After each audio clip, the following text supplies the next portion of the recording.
Welcome to the Business Spotlight podcast. My name is Kay Cote, and I'm your host for today's episode. And today on the show, I have Chris Kennedy, founder and CEO of Astrofuse, as my guest. We're going to be learning about his business, his journey to business ownership, best practices, and challenges that he's faced to give you an inside look to what it's like to own and operate a business. Welcome, Chris. It's so great to meet you. Thanks for being here. Thanks for having me, Kay. Yes. Well, before we dive into all things business, I would love to share with my audience a little bit about you. So take me back as far as you'd like. Share a bit about yourself and how you got started in business. Sure. So, to rewind, my role has always been technical. I've been a CTO for several startups. I've been a director, or not a director, but a VP of engineering for a couple of other businesses. I was a developer for most of my career on different size teams. I've worked with a lot of big brands as a consultant, Nike, Microsoft, or not Microsoft, Google, Accenture, um, Twilio, like just to name a few. Like it's big companies and then a lot of smaller companies, mom and pop type businesses. I fell into this role uh, by accident. My last company that I worked for, I was the CTO. For personal reasons, the founder, the CEO decided to close up shop. I had the choice to go get another job. Instead, I chose to rebuild a new business based on what I was doing before. So now you have Astrofuse, and it's just a continuation of what I was doing before, but just done in my own way. That's pretty cool. Now, when did you start? What was the year? 2024. So it was like worst timing. It was Christmas time. I was leading up to Christmas when I got the news. And then the final decision was made like midway in December.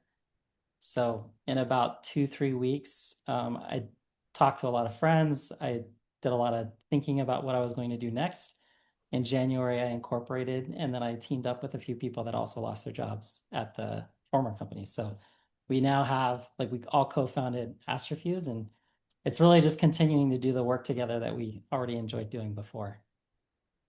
Oh, okay, cool. So there's multiple owners then, or like, okay, Yes, yes. okay, awesome, So awesome. pretty much everybody that I work with now is a small company, but we're all owners. Mm-hmm. Um, I play the CEO role just based on my experience and me like getting things going, and then also just like supporting everybody's thought was like, wait a minute, I think we can do this ourselves. Why don't we try and keep the business alive? Oh, I dig it. Well, that's it. This is the first time I've had something like this, how a business is built. So that's a really cool story of how you wanted to keep something going and found the heads needed to do it. That's really awesome. Yeah. So diving in, I would love to kind of like look at your day to day as the CEO, as you mentioned. What does your day to day look like? Are you mostly working in the business or on the business, or is it a bit of both? It's a bit of both. We did not take any investment capital. It's all bootstrapped. Um, so everything that has to happen for the business, it's the co-founding team like putting in the work. We are trying to build an asset. So we are trying to build the business, but day to day, like I don't have like a team that I can just delegate everything to. And then my background's very technical and tactical, so I see a challenge and it's not, hey, let's go hire a developer. It's like, hey, how can I solve that very quickly, either through building it or through paying for some software that I'm familiar with to do it. Uh, Okay. so I'm in the business, probably more operations these days than historically, like in former roles. Okay. Um, but yeah, does that answer your question? I feel like Yeah, yeah, it does. And how many owners are there? How many um yeah, people who have stake? there's four of us, and then we have some contractors that we work with. But Okay. core of four in the team. One person is finance, another person is he does a lot of sales. Like we call him our director of ops, but he does a lot of sales and customer success type work. And then we Yeah. have one other person that does like he buys media for us, does a lot of Facebook ads for our clients. Okay. Okay. Now, when you look at your day to day, I'm sure it changes as a, as an Mhm. owner, but what do you have like a kind of like map out what's a typical week look like for you? Uh, s- oh, it's all over the place. So like I feel like it comes and goes in seasons, not necessarily like days or weeks at a time. Maybe like it kind of changes actually. There's no like concrete timeline that things happen. Hmm. Sometimes I'm very focused on sales. It's we don't have enough people that we're working with or enough clients, so we need to go out and get lead. But we call them buyers, but it's the people that buy the leads that we generate. I should probably talk about what we do as a business as well. That might be helpful in I the was context just of gonna the city. ask, yeah, what do you Um, do? yeah, so we do lead gen for home improvement companies. We also help businesses that are in solar. We own and operate a few brands online, and we drive traffic to those pages with the goal that we're going to generate a lead. And it's usually uh, a short survey to request a quote, and it might be for roofing, gutter replacement on your roof. Like sometimes it's repair, window replacement, bathroom remodels, and there's different types of bathroom remodels. Each of these categories, there's like a lot that goes into it, but and you have like specialties within those big categories in home improvement, but we're trying to drive homeowners to these brands to show interest in those services. And if they fill out a survey, that we then try to match it with a contractor that can actually service the lead that says, "Hey, I want that product or service," Hmm. and that's how we make money. Okay, okay. Thank you for painting the picture there. That's awesome. Now, this is a fun question. If I were to like if I gave you an extra 10 hours in your week, where would those hours go? Would you put them into your business, the personal life, or a blend of both? Oh, I don't, it's hard for me to answer that question because like I enjoy what I do, so it doesn't feel like work all the time. But I would probably put it more into my personal life. Oh yeah, you take a mini vacation with Yeah. Yeah. that. Oh, that's awesome. Okay, so now looking at as like wearing the hats that you're wearing now, is there anything that you wish you weren't having to do in the what you're building? I don't, so I've always been like I always compare the business to like a restaurant where you have front of the house where it's like you have a hostess, you have this the staff that serves you. Um, I've always been like back of the house, I like I help make the sausage and figure out how the sausage is going to be made at scale. So being CEO, I'm forced to be in front of the house, and even like my VP of engineering roles, I was part of the sales process. I don't really enjoy that part of the work, but like it's just it goes with the territory. If I could just be like investing in tech and doing R&D, like I would be very happy in those roles. But I don't get that luxury anymore. Yeah, that makes sense. That's a really good analogy, what you said, like a restaurant, like front and back of house. Yeah, Like, and you think about that, like people who thrive in either one, and yeah, sometimes the other one, you're like, hey, do it when you have to, but it's like, ooh, I'd rather not, but I know I yeah, part of the journey. yeah. And thinking about that in mind is what is there a way that are you trying to kind of like bring a face to the company, or are you like sold on you're like, okay, I'm the face of this, taking this on? No, yeah, no, I have no ego in it. And I like a former coach of mine when I was starting the business, I shared that. I said, I will play this role for as long as I have to. And Mm-hmm. then I know that there's going to be a tough decision. One day I'm going to have to give up one aspect. Either I have to really like lean into like being the face, or I'll go back into the role that I like playing, which is development and product, like working on the product. Um, it's easy for me to say like I'm happy to give up the face of the company as long as I have like an active role that contributes to the product.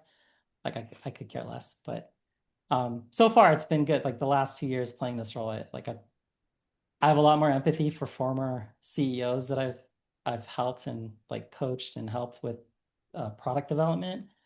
Um, but I know where my strengths are. Like I know that I really like the technical aspect of the business. Yeah, that's awesome. That's awesome to share. And now looking at like every business owner I talk to is growing through something. It could be a new season, a new product, a new challenge. What is something you and the company are growing through right now? So for the first 2 years, it was growth through like sheer brute force. So we brought on a lot of lead buyers or clients to sell leads to, and I wouldn't say that it was a good thing. There was a lot of things that surfaced by just like rapidly onboarding new buyers into our ecosystem. Um, but there was a lot of stress that came from that. And Mm, it wasn't resulting in like higher quality, like just because we had more clients, it did not mean that our product was any better or mhm, worse. mhm. It just was more for us to handle in operations, and it just Yeah. taxed everybody. It was just more to pay attention to.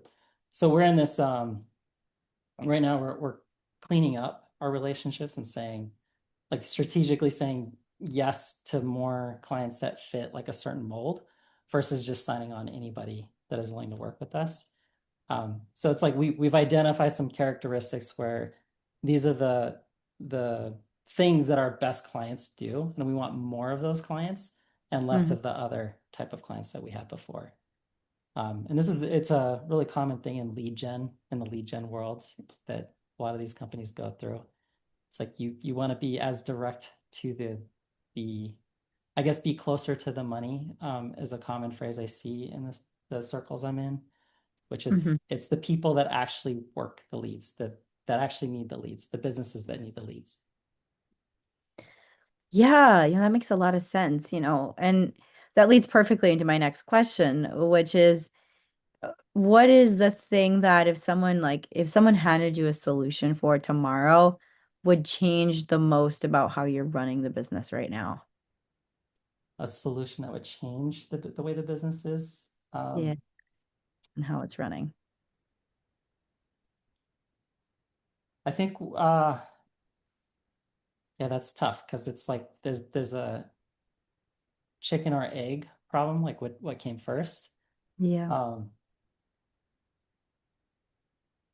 the sales. So if I had a solution that could handle the sales and bring on new buyers, um, and with that is probably some marketing, but sales, like having a steady flow of sales for like our ideal customer, that would help a lot for the business. I think that would change a lot of things. I think we'd get into this like rapid cycle again where it's kind of a frenzy, but at least it's with some predictable growth in there. Where Hmm. before it was just like we were throwing a lot of darts at the wall and hoping something would stick. Yeah. Yeah, that makes sense. And so it's like finally like when you like get that aha moment, you're like, "Ah, let's make more of this one thing."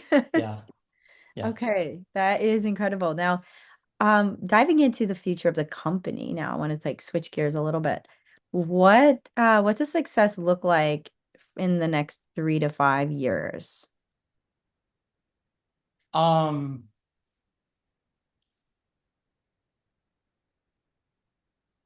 Probably like my role wouldn't be so like I wouldn't be so involved with certain things. Like I wear a lot of hats right now.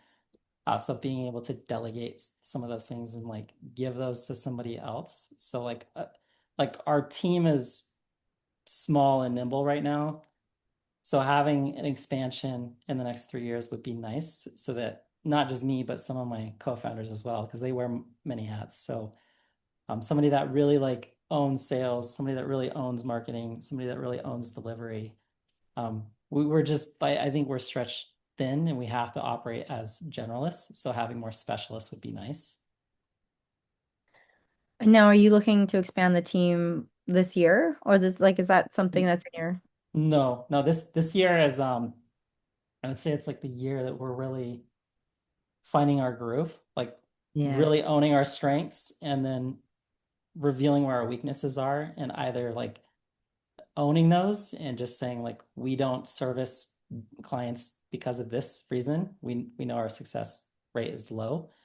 and really leaning into the relationships where we know that we have a high track record of success and bringing more of those in the door.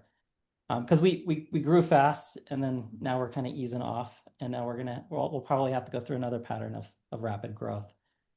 Yeah. Okay, that makes a lot of sense. Now, when the business, like, what does the business look like when everything is doing, like, everything you want is it's doing what you want it to do? Like, Sure, when that growth gets there. sure, that's a great question. So from start to finish, there's the client onboarding. So bringing on a new lead buyer, knowing that we are able to supply the leads that they demand. So part of this is like we rely on third-party ad systems or platforms, and Hmm. they're very unpredictable depending on what market you're in and depending on your budget.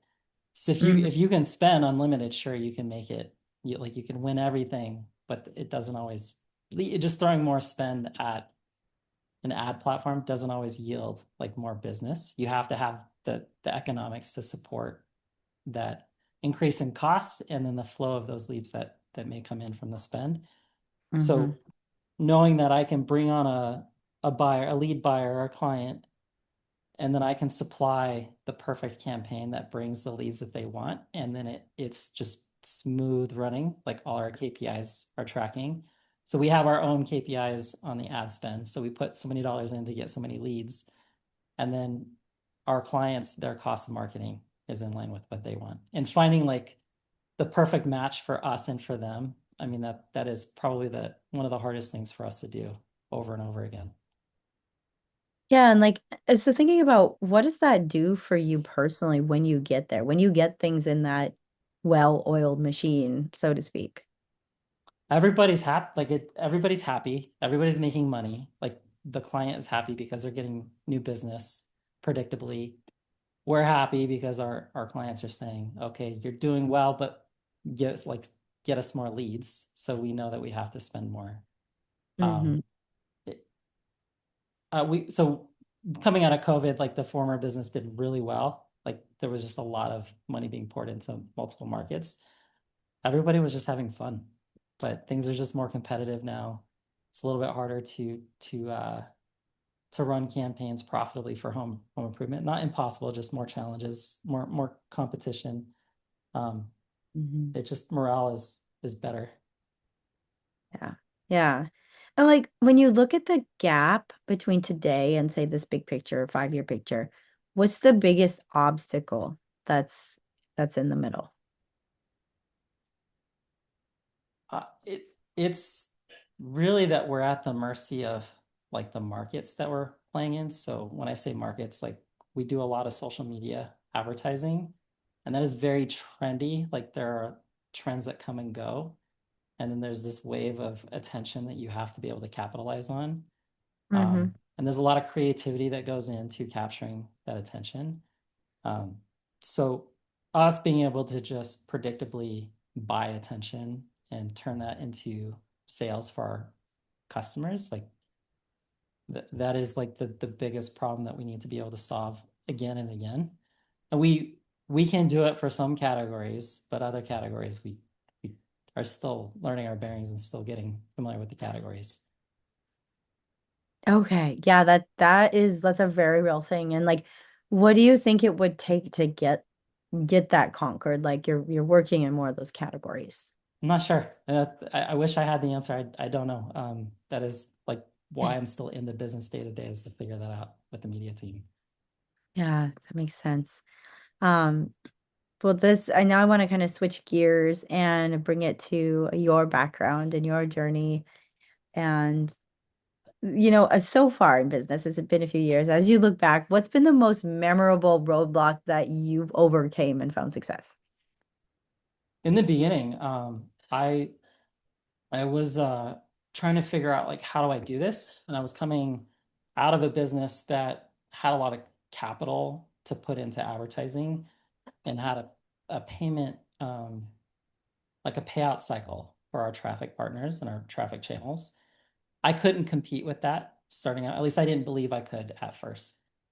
So I did what felt natural is I started to look for investors, I asked some friends and some colleagues, and I said, like, I am looking for help to accelerate the business. And I almost took outside capital on to do it. But then like my friends started to ask, like, well, can you tell me more about the business? Like, how much did it make? What were the costs? And then as I started to look into what the business was doing and how the cash flow worked, I had like this aha moment. I'm like, actually, I don't need outside capital. We can do this without outside capital. We just have to get started. So it was just like the final push. Like I didn't think I could do it, but through being forced to answer some questions asked by my friends and colleagues, I was able to figure out like the cash flow will work itself out. I just have to be able to ride this first like few weeks of building and launching. Definitely, definitely. Now, how do you manage the hard days? I just have to remind myself that there will be one day that it's all worth it. Um, I'm not looking at like a short time horizon. I'm looking 5, 10 years into the future that I know that the hard work will pay off in the future. That right now I'm in like the hardest season of a new business, which is getting started and building it. Okay. Yeah, that definitely makes a lot of sense. Now I want to take us to a kind of a fun question. So this one is thinking about all that we've talked about and all that we're working towards. If I gave you a little bit of magic dust and you could sprinkle that magic dust on any aspect, if there's one aspect though, any of them of your business, and it rapidly improves for the better, what would it be? I think it's more of the same. It's just it's being able to consistently get the more of the best customers that I have. So I like every week we review where we're at. And a big part of that review is client by client, like which client is the best and which clients do we need to have discussions with to improve or decide that we're just going to pause things because it's not working out. If I could just take my top three and duplicate them, like if I had 10 of them, it would make all the difference in the world. Hmm. Definitely. That makes so much sense. Well, thank you for sharing that. Before we get to our final question of the day, let's help connect you with those clients. How can people find you and connect with you online? Yeah, so the best channel is where you found me on LinkedIn. My handle is CH Kennedy. And then my website is astrafuse.com. And that's with an A, astrafuse.com. Astra. Yeah. Yeah. I see it on the t-shirt now. Yeah. That's awesome. Well, thank you so much, Chris, for our final question of the day. What is most inspiring to you today? Uh, Great question.